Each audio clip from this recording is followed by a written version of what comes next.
Welcome back to another Danmachi Memoria Freese video. Okay, so before we get into today's video, I do need to let you guys know that I previously announced I was going to start streaming as soon as I hit 1k subscribers. Given I've just spent the past couple of days setting everything up and getting it into place to prepare for that, because I am slowly creeping up to that 1000 subscriber mark, I figured to hell with it, I'm going to start streaming anyway. So my first stream is going to be 2 days from now. That's it, Friday at 8 PM BST or GMT +1, however you want to look at it. Convert that into your own time zones. I'm going to be doing some Danmachi, some Date Live, some Genshin Impact. I do hope you guys will come out and join me, have some fun, have a laugh. I'm a little bit nervous about how the turnout's going to be, but hopefully, you know, no matter where I get, I'm still going to keep at it, and hopefully more and more people will come in and have fun just hanging out. Now let's get into the video. Recently I've had a a large number of people actually ask me for a team building guide. I had an old one, it sucked, let's move past it. I'm way more educated in terms of how to build teams and play the game now. And the information I'm about to pass on to you was actually given to me by a friend of mine named Siggy, who is a top tier player, top tier friend, and hasn't been around much lately. We miss you, Siggy. Come back, man. Come back. Just say hi. Anyway, so we're going to take this blank template and we're going to set up a scenario and then we're going to build a team. In slot 1, you'll notice I have Haruhime. That's because Haruhime is going to be in basically 99% of all of your teams, regardless of the content, because she's that good. If you don't have Haruhime, I do recommend supplementing her for the welfare Ahmed that just came out with the carnival event tail. She's a great unit, especially for a welfare unit. She will also help carry you through a lot of content. Now beyond that, we have 5 more slots to fill, and we need to focus on, let's say, single target fire, a single target fire team. Now I don't recommend mixing elements. I don't recommend mixing damage types, because that's where it gets a little bit more complicated. And by types, I mean physical and magical. So for today's example, we're going to build a single target aim, so similar to, say, Record Buster, a Record Buster team that is orientated around fire. And usually I would edit through it and you would just see what I add afterwards, but I figure it would help you guys more if you saw how I put the team together. So what we're going to do is we're going to click in this first slot.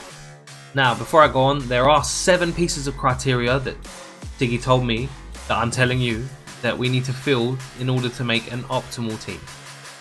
Number 1 being, and these are in order of priority according to Siggy, we need element buffing. And this is repeated for both adventurers and assists. So right now we're just going to work on adventurers, and we need to find a single target unit that buffs fire damage. And that would be this Idle Eyes right here. So we look at her skills, we know that her skill 3 allies, strength and fire attack damage plus 30% for 2 turns. That's exactly what we're after. There is no more messing about for it. We can literally just move on to step 2, which is, guessed it, element debuffing. So now we need to find a unit that has a can do single target damage and buff the entire team, debuff the enemy so the entire team does more damage of fire resistance, and that's this physical Alice. Now she has, look, AoE fire resist minus 40%. That is the highest fire resist debuff on a basic skill that the game currently has.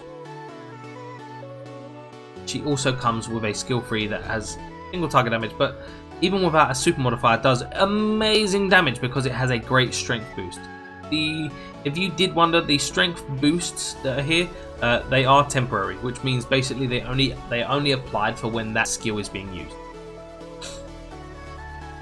We're going to move on to step 3, and if I can just bring my notes up so I remember what step 3 is. Step 3 is type resistance, so physical resist or magic resist.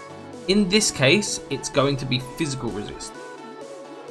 And I already know Kaguya has the highest physical resist debuff in the game currently on her skill 2. It doesn't have an amazing amount of duration, but it's still great. So we're going to come to skill 2 here, and we can see, look,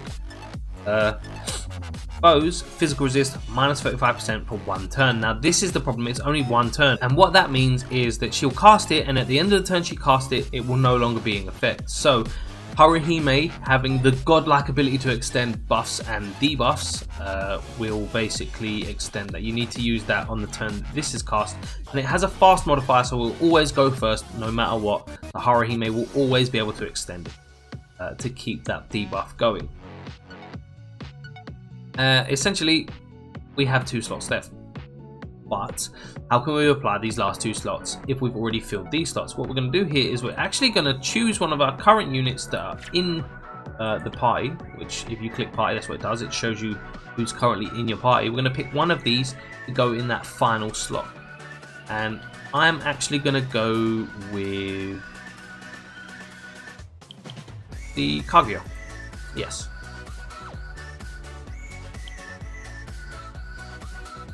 Yes. Right. So, for no reason at all, it gets a bit more technical when you need to choose, like, for a specific reason, what unit is going to come in last. But now, what we have here, we have 2 slots, and we have some more criteria to fill. So, in order to apply these criteria, we need to add sack units. Now, if you haven't, I have made a guide video on how to use the revolving amulet, which is what you need in order to have sack units. If you haven't watched that video, it will pop up somewhere on the screen now. I do suggest you pause this, go watch that, and then come back and finish this video. But so for the first sack unit, we need to cover the other criteria, which is the I want to call it the multiplier buff. And in saying that, I don't have any fire units that buff the damage type multiplier. If you don't know what I mean by damage type multiplier, I'm talking about single target or AoE.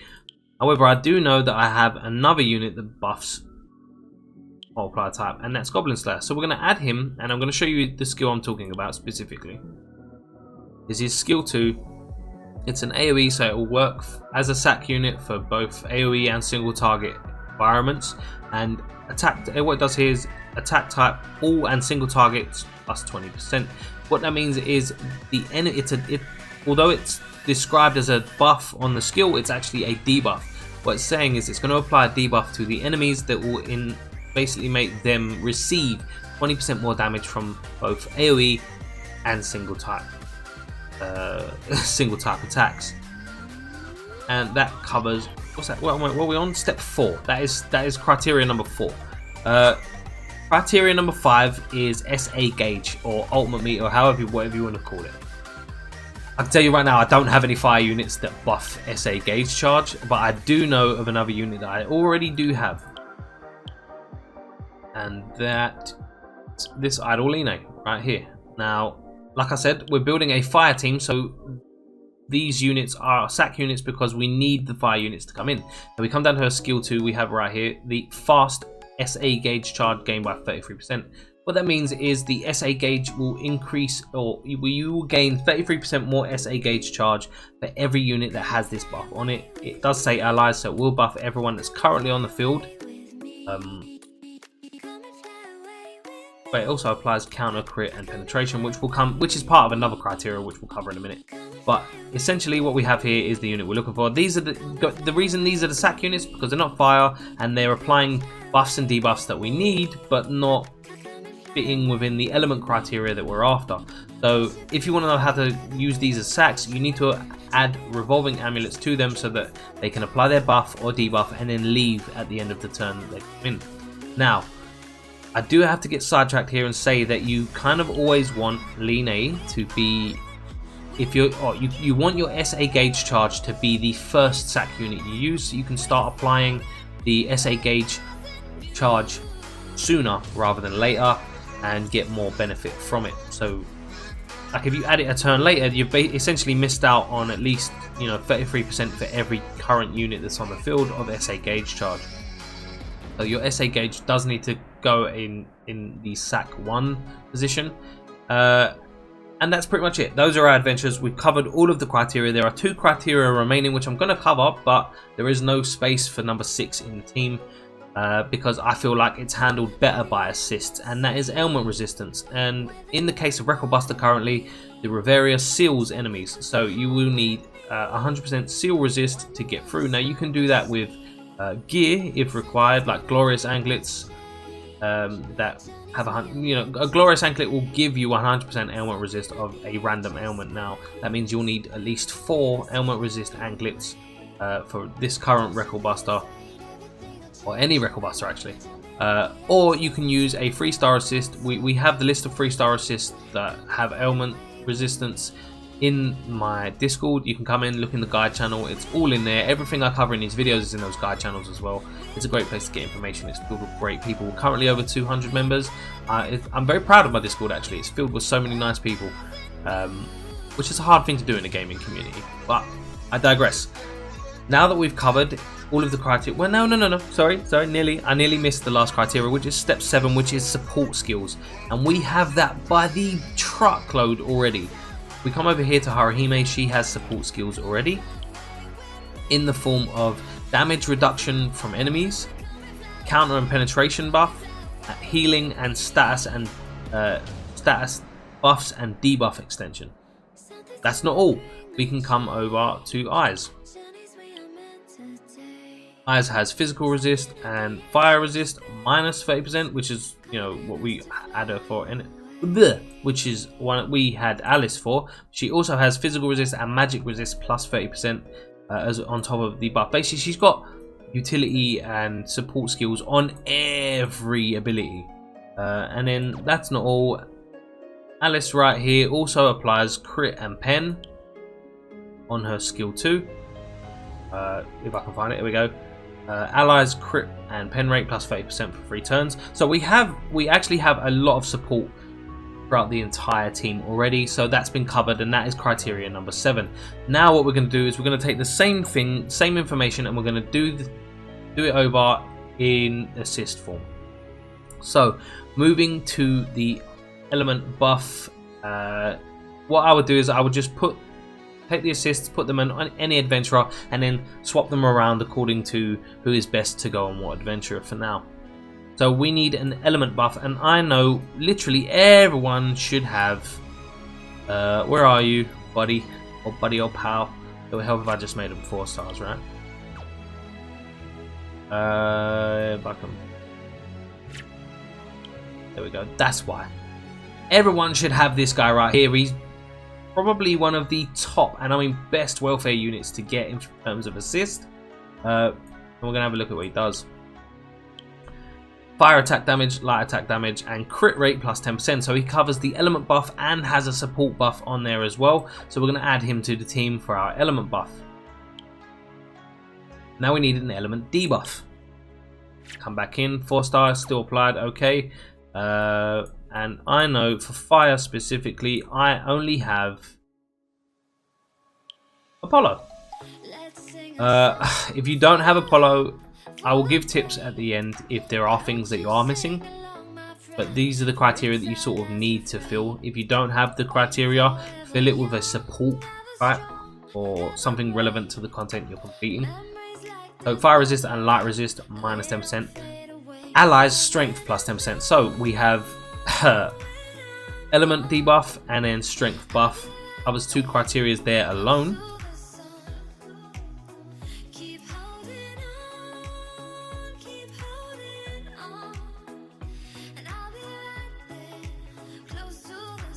Now we have the type debuff, which is what we're looking for, and I always do the same thing. I always come over here.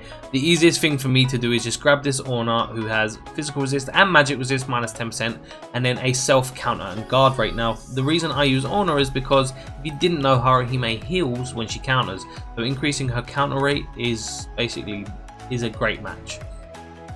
Moving on to criteria number 4, which is the type modifier bonus. Right here, we want single target because that's what we're aiming for. This outside of area eyes increases all and single target attacks by 10%, as well as gives a self. So whoever you're equipping this to will get a 20% buff to strength and agility. Agility is not something you really want to concern yourself with in terms of PvE. It's mainly orientated towards wargame. But this build type can't really be taken into wargame because sack units work in a different manner in wargame. When I say in wargame, sack unit means something else. A sack unit in wargame is someone that you want to die basically after that first turn. So they come in, do their job, die, and then brings in another person. So building a team for wargame is slightly different in a lot of ways compared to trying to fill other content.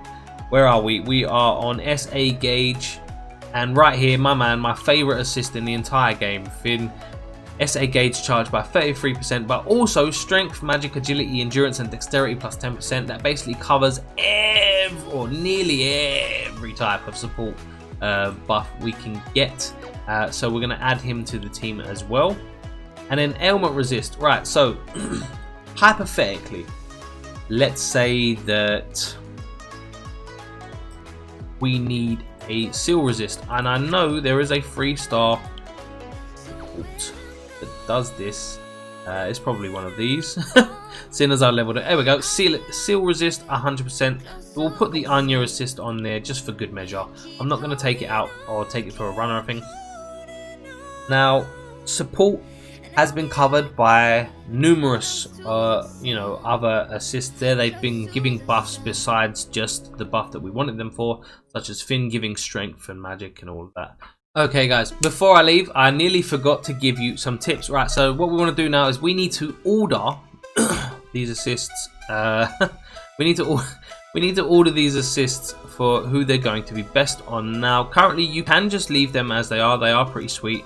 You do want your higher level assists to sort of remain on the field if they're going to apply the necessary buffs. So I will say that Eyes and Finn do give a decently high strength stat, which is great for both Eyes and the Alice. Orna is also on Haruhime because she doesn't have a terrible magic stat, so that benefits Haruhime, who does magic damage. The sack units, I would usually try and go for assists that are, say, lower level, or that are not going to give you many stats or help you in the fight for the long run because they're such low limit break. Also, when sacking units, it's always more beneficial to apply the debuff first so that you can try and attempt to get the buff applied to the final unit. So for example, if I put Anya on the Line here so that all these 3 members get seal resist, and then put the Hermes on the Kaguya, that means when Kaguya comes in, all 4 members of the team that are currently out get the buff. And the debuff is still applied, no one loses out on any damage. The only difference being that you would need to make sure your last unit has the ailment resist or whatever you need to have on them. So I would put a seal resist anklet on the Kaguya to make sure that 1, everyone gets the element buff, and that 2, everyone has seal resist. And that's basically everything you need to cover. I did forego, say, strength and magic buffing because basically, as you can see, you're going to overlap. Like, we have assists and adventurers that buff allies strength, magic, and fire, and it will be the same regardless of the element. Essentially, that is how you build your team for whatever content, with the exception of Wargame. This is a beginner guide. It is very, very basic. So please, if you've been playing the game for like a year now, and you come at me and say, "Oh, that's how you do it," shush. The video's not for you. Why are you watching it? Go away. No, I hope it has helped you guys that did need help building or team building. If you did, please be sure to drop a like, subscribe if you're not. My social media links in the description as always. And yeah, as always, I love you, and I'll catch you later.